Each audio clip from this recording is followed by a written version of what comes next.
মানুষ সুন্দর, আসমান সুন্দর, জমিন সুন্দর, সুন্দরী সুন্দরী পাল্লা। জানি না কত সুন্দর তুমি আল্লাহ।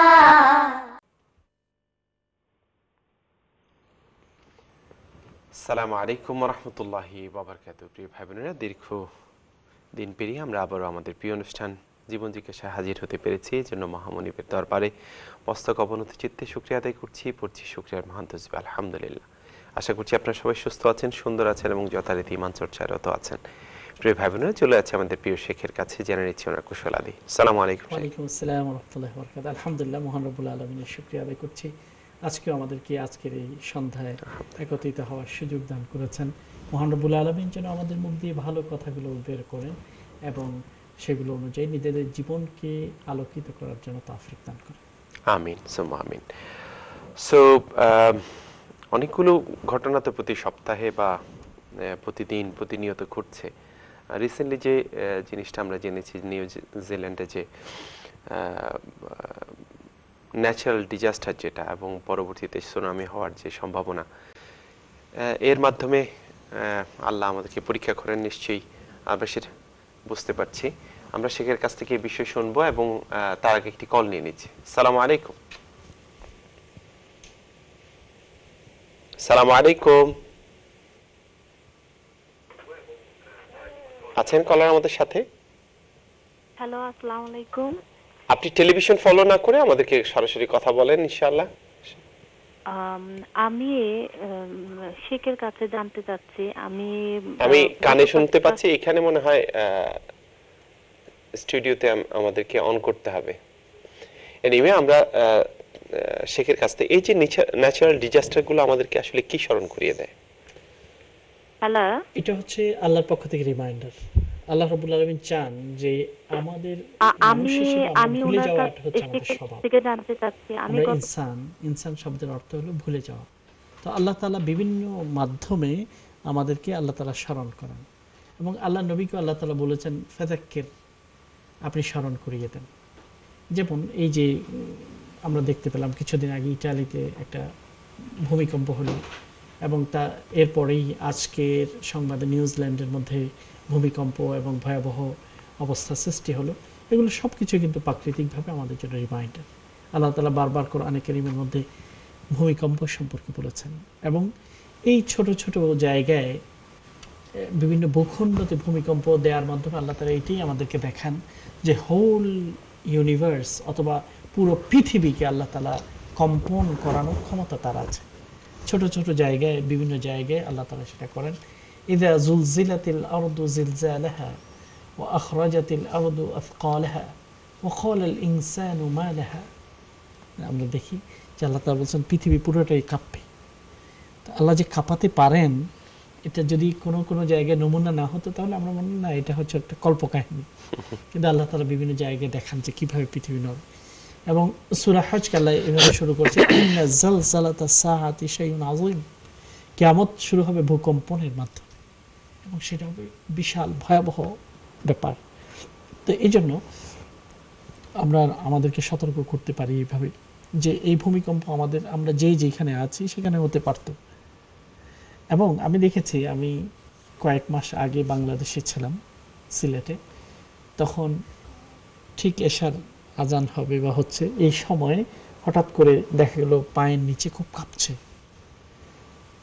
তারপরে আমরা বেরিয়ে রাস্তায় যখন আসলাম, এরপরে দেখলাম আরেকটু বড় আকারে কাঁপন আসছে। আমার চোখে পানি এসে গেছে। প্রতিটি মানুষের মনের ভিতরে এক অস্থিরতা বিরাজ করছে সামান্য কয়েক সেকেন্ডে। এটা যদি কয়েক মিনিট হয়, অনেকক্ষণ যদি হয়, তাহলে কি অবস্থা তৈরি হবে। এবং ভূমিকম্পটা এমন যে আল্লাহ তাআলা যেমন বলছেন, ইন্না যালযালাতা সাআতি শাইউন আযীম ইয়াওমা তাযহালু কুল্লু মুরদিআতিন আম্মা আরদাআত। দুধ পান করাচ্ছেন যে মা, সে তার কোলের শিশুটির কথা ভুলে যাবে এবং একজন গর্ভবতী নারী তার গর্ভপাত হয়ে যাবে, সে টের পাবে না। এবং মানুষগুলো এভাবে ছুটোছুটি করবে যেন তারা নেশাখোর। আসলে তারা কোনো নেশা করেই নেশাখোর হয়নি। ওয়ালাকিন আযাবাল্লাহি শাদীদ, আল্লাহর শাস্তি অনেক কঠিন। তো এইটাই অনুভব হয় যে এই যে ভূমিকম্প সামান্য কম্পন দেখে যখন ঘর থেকে বিল্ডিং থেকে মানুষ বেরিয়ে আসছে, তখন সে চিন্তাও করে না যে তার কে কে বাকি রয়েছে, কাকে ডাকতে হবে, কাকে রেখে আসবে, এই কথা চিন্তা করার অবকাশ নেই। তো এটা তো আমাদের জায়গাগুলোতে হতে পারতো, যদি আজকে আমি যেখানে আছি সেখানে ভূমিকম্প হয় এবং ধ্বংসস্তূপের ভিতরে যদি আমরা ধ্বংসস্তূপে পরিণত হই, তখন আমার এই যে যাওয়ার প্রস্তুতি কতটুকু, এই বিষয়গুলোকে আমাদেরকে বিবেচনা করার জন্যই আল্লাহ তাআলা এইসব ঘটনার মাধ্যমে স্মরণ করিয়ে দেন। আমরা আল্লাহর কাছে এটাই মুনাজাত করি, যেই অবস্থায় আমাদের যাওয়ার সময় হয় সেই অবস্থা যেন আমাদের ঈমানের উপরে হয়, আমলের মাধ্যমে যাওয়া হয়। তৌফিক যেন আমাদের। আমিন আমিন সুবহানাল্লাহ, আল্লাহু আকবার। আমরা চলে যাচ্ছি কলারের কাছে, দেখি কে আছেন আমাদের সাথে। আসসালামু আলাইকুম।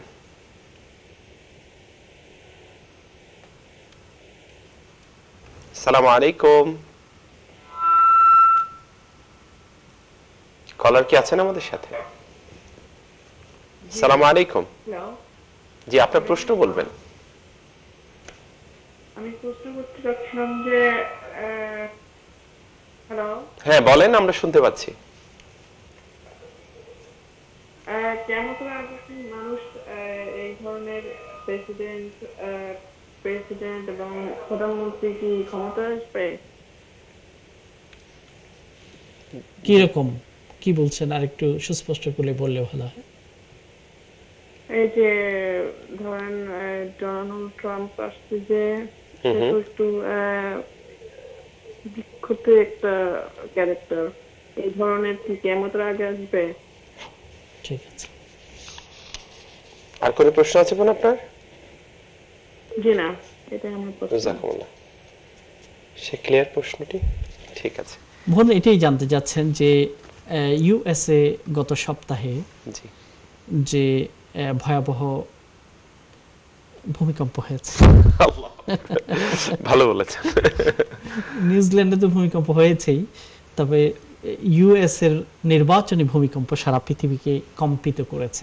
আমি দেখলাম যে সবগুলো নিউজ পেপারের যে জরিপ সার্ভে, সবগুলোতে এগিয়ে আছে বলা হলো যেভাবে, কিন্তু দেখা গেল রেজাল্ট যখন প্রকাশ হলো সম্পূর্ণ মানুষের চিন্তার বাইরেই সেটা রেজাল্ট আসছে, এবং এটা সবাইকে একটা নাড়া দিয়েছে।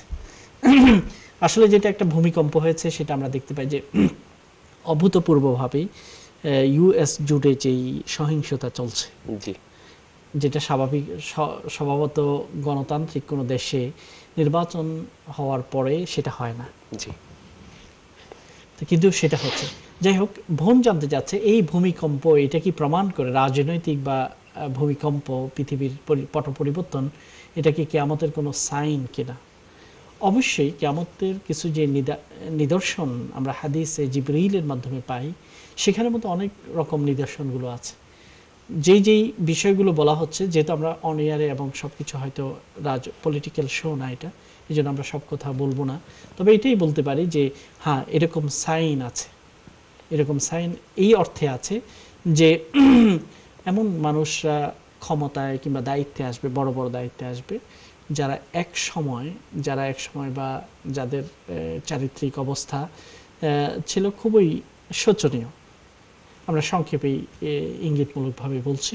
তো এরকম আসবে এবং এটা কিয়ামতের সাইন হবে, এটা অবশ্যই হাদিস দ্বারা প্রমাণিত। তবে এক্স্যাক্টলি ব্যক্তি হিসেবে আমরা কোনো কথা বলাটা উচিত হবে না, কারণ কোন ব্যক্তি কীরকম, বাইরে হয়তো একরকম থাকে, ভিতরে একরকম থাকে, অথবা আল্লাহর সাথে তার কানেকশন যেটা গোপন একটা অধ্যায়, সেটা আল্লাহই ভালো জানেন। এই জন্য বাইরের শব্দ বলে বা বাইরের উচ্চারণ বলে, বা অনেকে আছে সব কথা বলে ফেলেন, সেটা দেখে কাউকে আসলে জাজমেন্ট করাও মুশকিল। সেটাই আমরা শুধু এই মুহূর্তে এই কথাগুলোই বলবো যে আল্লাহ তাআলা যেন পুরো পৃথিবীবাসীকে নিরাপদ রাখেন, যুদ্ধ বিগ্রহ সহিংসতা মুক্ত রাখেন, বিশেষত মুসলিম উম্মাহকে আল্লাহ তাআলা যেন হেফাজতে রাখেন। এটাই হবে আমাদের দোয়া। জি, আমরা চলে যাচ্ছি পরবর্তী কলে। আচ্ছা, ঠিক আছে। একটি প্রশ্ন আমাকে একজন ভাই করেছেন, যেটি আমার মনে হয় এই প্রবাস জীবনে খুবই গুরুত্বপূর্ণ। আমিও বিষয়গুলো জানতাম না। তো সেটি হচ্ছে ফিউনারেল, এদেশে ফিউনারেল, বিশেষ করে আমাদের আত্মীয় স্বজন যারা দেশে আছে, আমরা ইসলাম তো এখানে যারা মারা যান এখানে দাফন করার বিষয়ে এনকারেজ করে, কিন্তু তারপরও অনেক সময় পাঠানো হয় এবং পাঠানোর প্রসেসটা যেভাবে মেনটেন করা হয় এক্স্যাক্টলি এটা ইজ নট দ্য হালাল ওয়ে যেটাকে আমরা বলছি, কারণ ওখানে অনেকগুলো অ্যালকোহলিক বিষয় বডিকে লিঙ্ক করতে হয় না পচানোর জন্য, আরও অনেকগুলো বিষয় আছে। তো এখন উনি যেটা বলছেন যে আসলে এই বিষয়ে আমাদেরকে মানুষদেরকে সচেতন করা দরকার। এখন ইসলাম আসলে এই যে আত্মীয় স্বজনের কাছে লাশ পাঠানো বা তারা শেষ একবার দেখা বিদায় দেওয়া এই বিষয়টাকে কতটুকু এনকারেজ করে? ধন্যবাদ। প্রথমত আমরা এই কথাগুলো আমাদের এই শোতে বা এই আলোচনাতে অনেকবার উঠে এসেছে যে ইউকেতে আমরা ধরি যে একজন মানুষ মারা গেল, তাকে বাংলাদেশে প্রেরণ করা, সেখানে জানাজা করা এবং দাফন করা, এই যে একটা ইমোশনাল বিষয় বা আবেগের সাথে জড়িত একটা বিষয় আছে। তবে আলহামদুলিল্লাহ এই রিসেন্ট ইয়ার্সগুলোতে আমরা দেখতেছি প্রেরণের সংখ্যা অনেক কমে গেছে এবং প্রত্যেকটি শহরগুলোতে মুসলমানদের জন্য কবরস্থান হয়ে গেছে। একটা সময় এই জন্যই বেশি ছিল যে হয়তো মুসলমানদের জন্য প্রতিটি শহরে এইভাবে কবরস্থান গড়ে ওঠে নাই। এসবের কারণে মানুষ চিন্তা করলো যে মুসলিম কবরস্থান পেতে হলে নিজের দেশে চলে যাওয়া ভালো।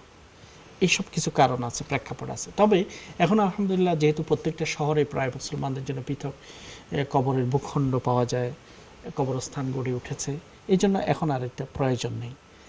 আর আল্লাহ নবী যেমন আমরা দেখি যে ওহদের যে প্রান্তর যেখানে যুদ্ধ হয়েছে সেখানে যারা শহীদ হয়েছেন তাদেরকে দাফন করা হয়েছে ওই জায়গায়, অথচ মদিনা থেকে মাত্র কয়েক কিলোমিটার, মদিনাতে মকবরাতুল বাকিতে এনে তাদেরকে দাফন করা হয়নি। তো এটা দ্বারা বোঝা যায় যে যেখানে মারা গেছে ওখানে যদি কোনো বিশেষ কোনো কারণ না থাকে অন্য শহরে অন্য দেশে প্রেরণের কোনো প্রয়োজন নেই। এক। দ্বিতীয় নম্বর হলো কখন প্রেরণ করা যায়। মানে একজন ব্যক্তি শুধু একাই মুসাফির হিসেবে আসছে, ভিজিটে আসছে, তার তেমন কেউ এখানে নেই, সব পরিপূর্ণ পরিবার আত্মীয় স্বজন সবাই আরেক দেশে, তখন অনেক স্কলাররা বলছেন তখন তাকে প্রেরণ করা যেতে পারে, যেহেতু তার পুরোটাই সেখানে, হয়তো সে সপ্তাহখানেকের জন্য বেড়াতে আসছিল, এখানে মারা গেছে, তখন তাকে প্রেরণ করা যেতে পারে। অথবা এমন কোনো জায়গায় মারা গেছে যেখানে মুসলমানদের কোনো কবরস্থান নেই, অর্থাৎ ইসলামিক ওয়েতে তাকে দাফন করার মতো ব্যবস্থা নেই, তখন তাকে তার দেশে প্রেরণ করে ইসলামিক ওয়েতে দাফন কাফনের জন্য যদি প্রেরণ করা হয় সেটা গ্রহণযোগ্য। কিন্তু যখন কোনো দেশে, সেটা অমুসলিম প্রধান দেশ হোক না কেন, কিন্তু সেখানে যদি মুসলিম ওয়েতে দাফন কাফনের ব্যবস্থা থাকে এবং তার মেইন মানে ক্লোজ ফ্যামিলি মেম্বাররা এখানেই যদি থাকে তখন সেখানেই তাকে দাফন করতে হবে। যেমন হয়তো চাচা বা এক্সটেন্ডেড পরিবার দেশে কিন্তু নিজের ছেলে মেয়ে এখানে, তখন তার এখানেই দাফন করতে কোনো অসুবিধা নেই। আর শেষবার যে আত্মীয় স্বজনের দেখার যে বিষয়টা, এটা একটা ইমোশনের ব্যাপার হতে পারে, কিন্তু শরীয়তের দৃষ্টিতে এটার কোনো গুরুত্ব নেই। দেখার কারণে কোনো সোয়াব বা গুনাহ মাফ হওয়া এরকম কোনো বিষয় নেই। কাজেই আমরা এটার ব্যাপারে সবাইকে সতর্ক করি। তাছাড়া অনেক দিন লাশকে রেখে দিতে হয় এবং বিভিন্ন পদার্থ কেমিক্যাল ব্যবহার করতে হয়, যেটা মানুষের লাশের জন্য, মুসলমানদের লাশের জন্য অনেক সময় অবমাননাকর হয়ে যায়। এই জন্য লাশ হয়ে যাওয়ার মানে হচ্ছে তো মাল হয়ে যাওয়া, যে যেখানে মালপত্র নেওয়া হয় সেখানেই নেওয়া হবে, প্যাসেঞ্জার হিসেবে নেওয়া হবে না। তাহলে আমি একটা পদার্থ হয়ে যাওয়ার কি দরকার আছে? এর চেয়ে ভালো হলো আমি তাড়াতাড়ি আল্লাহর সাথে আমার বডি চলে যাবে, এখানে তাড়াতাড়ি দাফন হয়ে যাক, এটাই আমার জন্য সবচেয়ে বেশি গুরুত্বপূর্ণ। জি, আমরা চলে যাচ্ছি কলারের কাছে। আসসালামু আলাইকুম। ওয়ালাইকুম আসসালাম। জি ভাই, আপনার প্রশ্ন বলুন। আমি একটা প্রশ্ন করব। জি। ওয়ালাইকুম আসসালাম। আমি একটা প্রশ্ন বলবো। বলেন। আমি প্রশ্নটা হলো যে মাগরিবের নামাজ যখন 3 রাকাত, শেষ রাকাতে যখন আমি দৌড়াইয়া গিয়ে আমি জামাতে করার জন্য দৌড়াই গেলাম, যাওয়ার পরে গিয়ে 2 রাকাত হয়ে গেছে, 3 রাকাতের মাথায় সেজদা চলে গেছে। এখন সেজদা থেকে উঠে আত্মায়াত করে আমি আবার পুনরায় 3 রাকাত পড়ব না 2 রাকাত পড়লে চলবে? আচ্ছা, আপনি বলছেন মাগরিবের নামাজের কথা না? জি জি, মাগরিবের নামাজটা বা ইশারার নামাজ 4 রাকাত করে আপনি পেয়েছেন তৃতীয় রাকাতে এসে ইমামকে পেয়েছেন, ইমাম কি অবস্থায় ছিল? ইমাম যদি রুকু সেজদাতে চলে যায় ও আচ্ছা আচ্ছা, ইমামকে তখন সেজদাতে গিয়ে আমিও পেয়েছেন, গিয়ে দৌড়াই গেছে। বুঝতে পেরেছি। আর কোনো প্রশ্ন থাকলে ইমাম আপনি বলেন। সেজদাতে চলে গেছে। ঠিক আছে। ঠিক আছে, আমরা বুঝতে পেরেছি। আর কোনো প্রশ্ন থাকলে আপনি বলতে পারেন। না, আমার মনে হয় নেই। আমরা পরবর্তী কলার প্রশ্নটাও নিয়ে নিচ্ছি। সালাম আলাইকুম। ওয়ালাইকুম আসসালাম। জি বোন, আপনার প্রশ্ন বলেন। ভাইয়া, আমার একটা প্রশ্ন, জি। একটা নামের মানে জানতে চাই। হুম। এটা কোন ওয়ার্ড আমি জানি না, সম্ভবত আরবি হবে। মাহের। মাহের, ঠিক আছে, MAHER। ঠিক আছে। ওকে বোন, ঠিক আছে। জাযাকুমুল্লাহ। জি।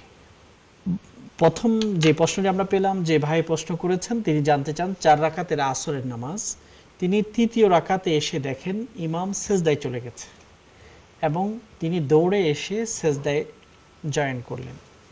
এখন যখন সালাম ফিরাবে তখন তাকে কয় রাকাত পড়তে হবে? 3 রাকাতেই পড়তে হবে না 2 রাকাত পড়লে হবে? এটা হলো তার প্রশ্ন ছিল। উত্তর হলো, এখানে আমি কয়েকটা বিষয় বলবো। 1 নম্বর বিষয় হলো, দৌড়ে এসে আপনি বলেছেন দৌড়ে এসে ধরেছেন, এটা ঠিক নয়। ইমাম যখন নামাজে থাকে তখন দৌড়ে এসে নামাজে অন্তর্ভুক্ত হতে আল্লাহ নবী নিষেধ করেছেন। আপনি আপনার স্থিরভাবে আসবেন। আলাইকুম বিসাকিনা, সাকিনা মানে হলো শান্তভাবে আপনি আসবেন। কেন দৌড়ে আসবেন না? কয়েকটা কারণ আছে। কারণ দৌড়ে আসলে হতে পারে যে আপনি যে দৌড়ানোর কারণে একটা অস্থিরতা, শরীরের মধ্যে একটা নিঃশ্বাস জোরে আসবে, অস্থিরতা তৈরি হবে। আর এই অস্থির অবস্থায় সালাতে একটা যে শান্ত ভাব থাকা দরকার সেটা হবে, ওযু নষ্ট হয়ে যেতে পারে। এসব কারণে দৌড়াতে আল্লাহ নবী নিষেধ করে। অথবা আপনি যখন দৌড়ে আসবেন তখন মসজিদের মধ্যে ঘুম ঘুম আওয়াজ হতে পারে, তখন অন্যান্য যারা নামাজে আছে তারা বুঝে যাবে কেউ একজন দৌড়াচ্ছে। তো এসব কারণে নামাজ যখন শুরু হয়ে যায় কোনো মুক্তাদির জন্য দৌড়ে আসা এটা উচিত নয়। এখন প্রশ্ন হলো, সে তো দৌড়ে আসছে, ভালো কাজে দৌড়ানো, এটা তো ভালো হওয়া উচিত। উত্তর হলো না, ভালো কাজে দৌড়াচ্ছে না তিনি হচ্ছে যাতে করে কোন রকম ইমামকে যদি ধরা যায়, হয়তো ওই রাকাতটা না পড়লেও সারবে, বেঁচে গেলাম, এই কারণেই তিনি কিন্তু দৌড়াচ্ছেন। যদি নামাজের প্রতি, জামাত ধরার প্রতি যদি এতই আগ্রহ থাকতো, হয়তো তিনি অনেক আগেই এসে মসজিদে জামাতের শুরু থেকে তাকবীরে উলার মাধ্যমে ইমামকে ধরতেন। এসব কারণে দৌড়ানো যাবে না। 1। দ্বিতীয় নম্বর, আপনি বলেছেন ইমামকে এসে আপনি সেজদায় পেয়েছেন। মনে রাখতে হবে, কোন রাকাতে সেজদাতে যদি ইমামকে পেয়ে যান, এটার অর্থ হলো আপনি ওই রাকাত পাননি, ওই রাকাত আপনি পাননি, পুরা 3 রাকাতে আপনার মিস হয়ে গেছে। হ্যাঁ, ইমামকে যদি আপনি রুকু অবস্থায় পান, যে ইমাম রুকুতে আছে, তখন এসে আপনিও রুকুতে শামিল হয়ে সুবহান রাব্বিয়াল আযীম, সুবহান রাব্বিয়াল আযীম পড়তে পারলেন শান্তর সাথে, তখন ধরা হবে আপনি ওই রাকাতটি পেয়েছেন। যদি রুকুতে পান তাহলে আপনি ওই রাকাত পেয়েছেন। বাকি যেটা মিস হয়েছে ওগুলো আপনি সালাম ফিরানোর পরে পূরণ করে দেবেন। আশা করি ইমামকে কিভাবে পেতে হয় অথবা কিভাবে ইমামের সাথে নামাজে যোগ দিতে হয়, এই আদব এবং ম্যানারটা আমরা বজায় রাখতে পারব। তারপর আমরা একটা কল নিয়ে বিরতিতে চলে যাই। কলার তারপরে আমরা দিয়ে দেব ইনশাআল্লাহ। আসসালামু আলাইকুম। আসসালামু আলাইকুম। ওয়ালাইকুম সালাম। আপনার প্রশ্ন বলেন। প্রশ্ন হইল গিয়া, আপনার একজন মহিলায় মানে সবসময় হাজবেন্ডে মারলে কতখান নেকি পাইব, কথা বুঝাইয়া কইবা। মহিলায় হাজবেন্ডকে মারলে কতখান নেকি হইব? আচ্ছা, অদ্ভুত। আচ্ছা, ঠিক আছে। একটা প্রশ্ন। জি। আর একটা প্রশ্ন হইল গিয়া, যেমন আমাদের দেশে কিছু নিয়াসা বহল আছেন যারা মানে সবসময় পড়ার প্রচার চলতে চাই, যে কোনো মেহনত করেন না, ওর সাথে আমার বাঙ্গে দিয়া কইবা। Thank you. আচ্ছা, ঠিক আছে, ঠিক আছে, ইনশাআল্লাহ আমরা প্রশ্ন পেয়ে গেছি। ঠিক আছে। আচ্ছা, আরেকটা কলারের প্রশ্ন নিয়ে নিচ্ছি, তারপরে যাব ইনশাআল্লাহ বিরতিতে। আসসালামু আলাইকুম। ওকে, যাচ্ছি ছোট্ট একটি বিজ্ঞাপন বিরতিতে। প্রিয় ভাই বোনেরা, ফিরে আসছি বিজ্ঞাপন বিরতি শেষ করে। আশা করছি আপনারা আমাদের সাথে থাকবেন। আসসালামু আলাইকুম ওয়া রাহমাতুল্লাহি ওয়া বারাকাতুহু।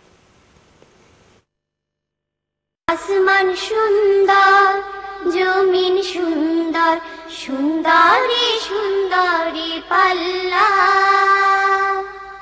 জানি না কত সুন্দর তুমি আল্লাহ